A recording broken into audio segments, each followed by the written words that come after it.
Hi guys, this is Nitin from FTC Team 18172, Uplift Robotics, and in this video, we'll dive right into relations and parameters.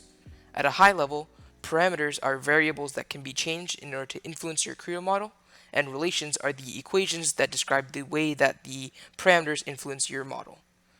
Alright, so to demonstrate the power of relations and parameters, I've created a pulley where my relations and parameters will dynamically change the size and the number of teeth in the pulley.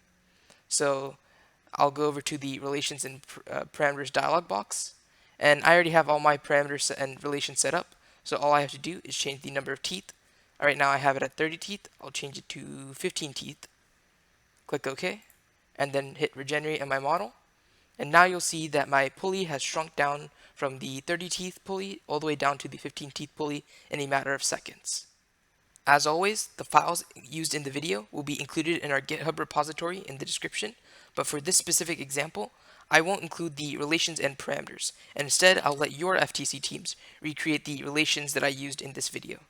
I will include the math calculations in a text file in case your team gets lost, but I highly advise that you try to create your own pulleys and use the relations and parameters to drive them, since it's a great way to get your fundamentals in CAD. If you guys want a detailed video on how to make a customizable pulley, then comment down below and we might consider making one. So in the video, I'll be using a 5mm pitch HDD profile with a belt width of 9mm. Of course, you can modify the dimensions of your belt profile that your team chooses to use, but I'll be sticking with the 5mm HDD belt profile. Alright, so let's jump right in. In order to get to the Relations and Parameters dialog box, you can find it in the Tools tab underneath the Model Intent subgroup. So clicking on it will open up a new window.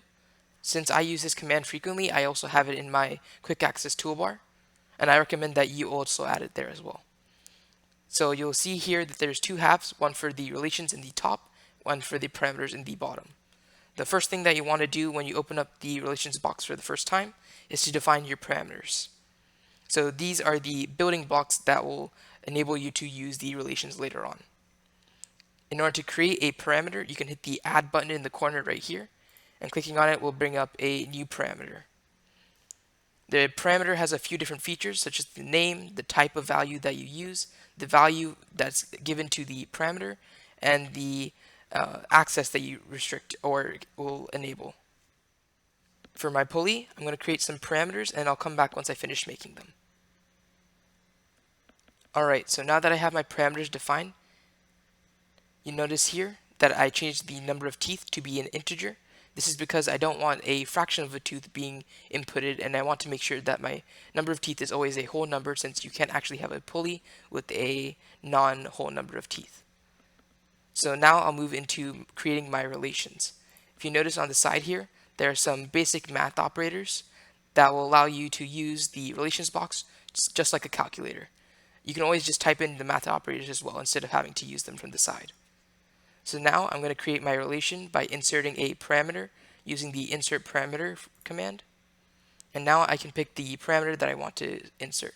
So I'm going to insert my pitch diameter and insert it into the model. So now I want this to be equal to the number of teeth times the pitch of the pulley divided by pi. So I can set this equal using the equal operator and then input the parameter for the number of teeth. I can do that once again by simply inserting the parameter. And now I can use the multiplication operator and now insert the pitch of the pulley. And then I can divide by pi. So pi you can actually either type in or you can access it right here from the insert function. And you can scroll down until finding pi. So if I scroll down a little bit more, there's pi right here. I can double click on it, and now it's been inserted into my model. The functions command has many of the more complicated mathematical functions, such as the trig functions and evaluation operators. Since I have defined the value for the pitch diameter, if I go back down to the parameters box and look for the pitch diameter after verifying my relations, you'll notice right here that the pitch diameter has been locked. And this is because the pitch diameter is now dependent upon these two parameters, the number of teeth and the pitch of the pulley. So now I'll go ahead and make my second relation, which is the inner diameter. So I know that the inner diameter is going to be equal to the pitch diameter and minus some value. So I'm going to go ahead and insert the inner diameter parameter that I have, and then use the equal operator again and set it equal to the pitch diameter and insert that.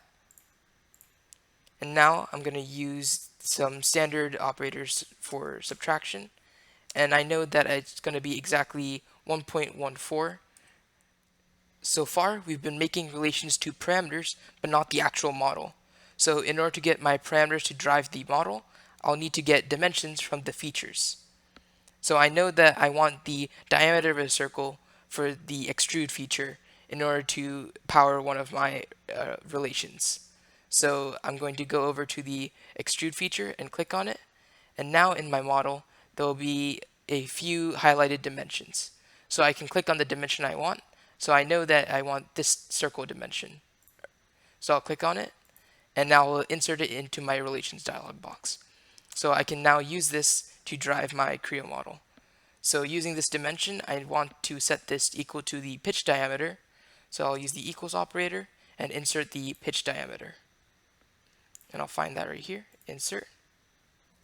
If you want to view the value of the dimension rather than just the name, or vice versa, you can use the toggle dimension button, and that'll change the name within the model to the actual number of the part or the dimension. So let's say that I make an error and one of my dimensions accidentally has a negative value. There's a verify command in the top right corner that I can use to verify my relations. So in this case, my relations aren't verified and there's actually an error. So in this case, the dimension that I'm trying to assign a value to is taking a negative number. So if you wanted a negative value, you can use the dollar symbol, but I don't want a negative value, so I'm just going to delete this. And if I verify my relations again, they're now successful. I recommend verifying your relations often, just in case if you make an accidental error. One last thing. Over time, you can end up with a cluttered space with many relations. So in order to organize them, you can use comments with a slash and asterisk. So if I wanted to comment something right here, I can use the slash and asterisk and input some type of text. So I want this to be labeled as the pitch diameter. And now this label won't interfere with my relations, so if I hit the verify command, you can see that my verification is successful and my model hasn't been influenced by this command. Using comments will also help your teammates and yourself understand the model so that when you come back to make edits to your relations, it will be much easier. If you want to take what you've learned with relations and parameters and create more complicated mathematical equations, then check out our video on PTC MathCAD. If you have questions about this model, PTC Creo, or the First Tech Challenge in general, feel free to contact our team through our social media information in the description. As always, thanks for watching and stay tuned for more tutorials in CAD, FTC, and more coming soon.